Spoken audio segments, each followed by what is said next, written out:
Well, hey guys, welcome back to the Wakelet Wave. We have some exciting news here today. So we have a cool feature, and it is going to be absolutely awesome. As you guys know, when you're in the Wakelet Boathouse, the wave is coming in and the wave is swaying. But the Boathouse is where we come and have conversation and hear about the user experience and how the user is using Wakelet. So welcome to the Boathouse, and we're going to sit back in our rocking chairs and just listen to our guests and figure out what's happening, what's working, what's not. And before we do that, I'm going to introduce you to the one and only fabulous Brandi Reams. Hi, everyone. Brandi Reams here. We have Michael Harvey with us today, and I'm really excited to hear about his collection that he's going to be showing us. And if you notice, at the very top, he has a little flame going, so maybe he can even tell us how he did that. So, Michael, tell us a little bit about yourself, where you're from, and then take us through your collection. Yes, so kia ora, salamat datang. I am Dr. Michael Harvey. I'm a New Zealand educator who's actually presently based in Malaysia in this wonderful lockdown because I'm teaching here, and I teach physics and chemistry. And essentially this wake, I guess, is one of the courses, or one of the units in the courses I'm taking, which is IB Physics. And this is one around thermal energy. Hence we have the wonderful flame GIF, or GIF, depending on pronunciation, which I can embed through just saving it as a GIF rather than just an image. This collection itself, there we go, is basically it's a place where the students have access to all the information on this particular topic. So this in a way allows differentiation because the students can go at their own pace. So essentially how I'm doing learning at the moment is through very little synchronous learning. So we just meet for 10 minutes, have a chat about the topic, and then they go off and they start researching the topic for themselves. So what I've done is I've basically given them all the learning objectives for that particular unit, and they have to go off and kind of research through the resources I provided, all the learning objectives, and come back to me, and I basically provide feedback to see if they're on the right track or if they are not. So now this is some high level stuff. Okay? Oh, yeah. Just looking at this is some high level stuff. But before we get into the high level stuff, let me backtrack a little bit with just the basics. So two things that I need. Just for the user who's listening, what's physics, specifically thermal physics? And then, right? And then we see this thing called IB. Yes. What does IB stand for, and what's the philosophy behind IB? Okay, so, well, first, physics is just basically using mathematics to try and explain physical phenomena and modeling it. And IB is a curricula, which is quite popular in international schools. It's international baccalaureate, where students take subjects, but it's also linked to more knowledge-based and a deeper grounding in knowledge. So for example, with physics, we're not only looking at the content of physics, but also the nature of the physics or the science itself and the theory of knowledge underpinning science. So what is actually scientific knowledge? And we compare and contrast that with different other forms of knowledge, like religious knowledge or mathematical knowledge or even artistic knowledge. And what are the age groups of your students? Yeah, so they're from 16 to 18. So yeah, as you say, high level. I wouldn't be able to do this at 16 years old. This is wonderful. Yeah, there's some brilliant kids out there. Yeah. Well, and just the opportunity to have this too, you know, Yes. as we talk about growth mindset. So kids who just want to engage differently have an opportunity through a different medium now in Wakelet. So now you have international baccalaureate programs that can get into the Wakelet collection. So this is cool. Let's keep seeing what you got. Okay, so I'm quite the first thing I do, for example, due to the asynchronous or synchronous aspect, is I create a Flipgrid video through a shorts video, which is now directly linked into the Wakelet, just introducing the course and my expectations for the course. So that's what we have embedded there with my safety glasses, because you're always going to be safe in the laboratory. Yeah. And I've also created a number of sways, which is a Microsoft product. And the students can go into those particular sways, which are created for each kind of subunit in the topic. And basically what it has content for them to read, access, videos for them to access, and also some practice questions. So again, they break down those particular units. They can then answer questions in those units, and then I can provide feedback to see if they're on the right track or wrong track. I also embed Microsoft Forms at certain points during the Wakelet. So I get assessment back to see if they're, again, learning the content or understanding the content. So there's all these learning checkpoints to make sure they're still on track. The advantage too with Wakelet is you can embed HTML FETs from the University of Colorado.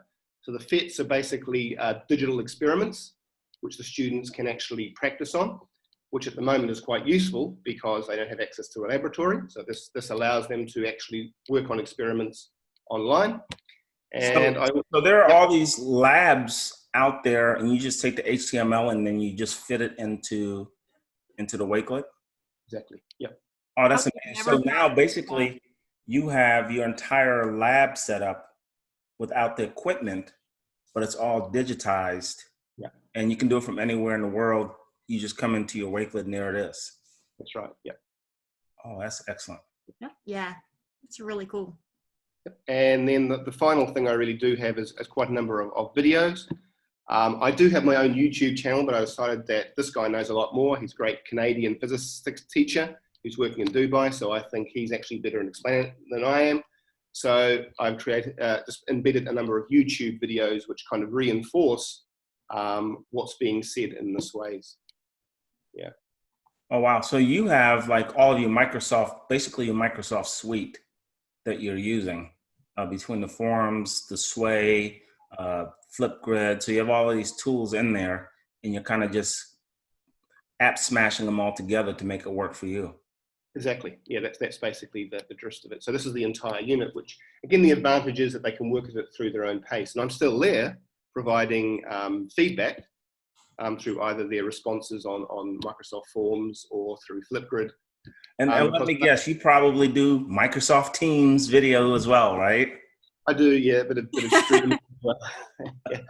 So that's basically the synchronous part of the conversation. Yeah. Yeah. What's been the response from your students while using this?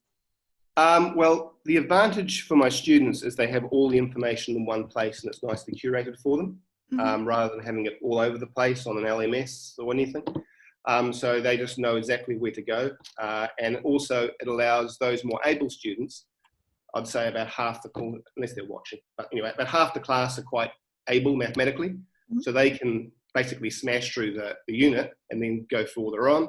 And those students that are struggling, I can have more time with and make sure that they understand the content with more depth. Yeah, that's good. I mean, I feel like this is a really easy way to share all of that with them. And I know with me personally, using Wakelet through this distance learning thing, my engagement has been really high.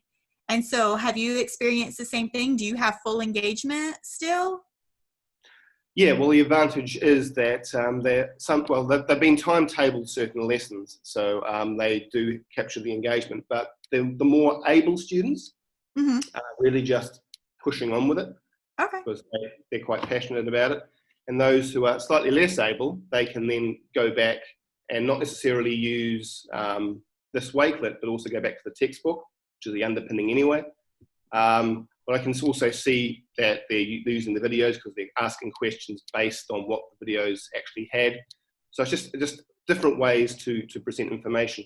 And it also allows them to present information in different ways as well. So rather than just multi-choice, away from the Wakelet, what I do also for other wakes, not this one in particular, is that I allow them to especially around definitions. They basically record a Flipgrid to explain a definition, and then I can embed it back into the Wakelet, so they're actually creating the resources themselves.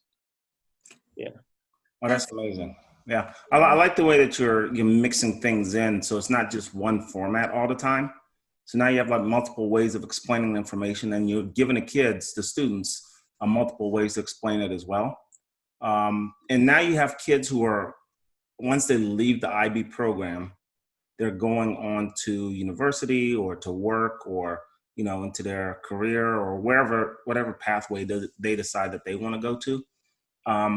Have any of your students thought about taking this as their portfolio? Because I know in IB, you have to have like a portfolio presentation. Yeah, especially for TOK. What we've actually more used it for in terms of portfolios is through experiments. Mm-hmm. So they're basically creating wakelets of experiments. So they have an image, they've got basically videos of them trying things. So for example, there's one student for his internal assessment. He's basically using a little Hot Wheel car and working out the speed along a ramp. So he can record his actual results in real time, then put it onto the Wakelet, and that can actually be part of the evidence that he's actually done the experiment. That's been quite a powerful tool to use as well. Michael, you just blew our minds. Yes. Absolutely blew our minds. So one of the other things, Brandi, that I'm thinking, I think Michael's onto something here, and he might have to head this up in some way or another, because the more people, the better. We can have like a student Wakelet showcase. Yes. How awesome would that be? That would be really cool. Because right now we have like a user showcase, and then NISBA does a really good job showcasing that. So what if we had like a student user showcase where the students have their portfolios and stuff like this, and they can use it for later on in their work or college or career or whatever they want to use it for. But the fact that they're showcased internationally on the Wakelet website, that would be amazing. Would be. If I'm hiring a kid and that kid's stuff is showcased on Wakelet, I'm like, number one, come on, let's go. Yeah, because one of the biggest parts about learning is being able to express what it is that you've learned. And so, by not only putting together something like this, curating all of the information, but then sharing that back out with the world, I think that would be a great selling point. I think that would be an awesome endeavor. Yeah, I mean, that's one thing I do in my more junior physics classes, is that students co-collaborate on creating, say, for one particular learning objective, say, for example, provide examples and explain the electromagnetic spectrum. All the students in the class collaborate on that one Wakelet to provide that resource for the class. So that's, But hey, this has been absolutely amazing. Is there anything else that you want to add to the conversation before we get going? No, I think that's pretty fair. Wakelet's an amazing tool, and I've known the guys now for more than a year. I met them at ISTE, and I'll probably get over to Manchester at some point once the problems of the world ease. But yeah, it's been quite an effective tool, especially for my students around directing the learning. Yeah. Excellent. So you guys heard it here from one of these science experts out there that's going to create the next Einstein type of kid that's going to solve the world's problems. And it's all going to be due to Dr. Harvey and his innovation in his classroom with his students. So thank you so much. And guys, continue to ride the Wakelet wave and come on down to the Boathouse and tell some of your amazing stories like this. Make a positive impact in the lives of kids. Talk to you soon. See you soon. Yeah. Bye.